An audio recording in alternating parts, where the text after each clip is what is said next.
Marietta led 19-3 at one point in the first half, but they saw that lead slowly slip away. Jonah Groover makes it 30-22. Eagles heading into the locker room. Out of the break, lead would grow another 3. Watterson pushes the lead to 13. Tigers would lock back in though. Trenton McVeigh takes a hit, makes a shot, and one. 36-25. Now watch the rim on the miss here. Zayden Whittakind, the putback punch. That'll get him going. Marietta keeps it rolling. McVeigh, the sidestep.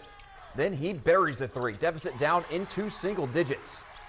Now from the corner, Grayson Moat. Trifecta. Tigers would cut it to 3 with 2:54 left, but the Eagles hang on. Carter Belisari in transition. Stuffs it home. Then it's going to be Belisari once again on the and one to seal the deal. Marietta's magical season comes to an end in Athens.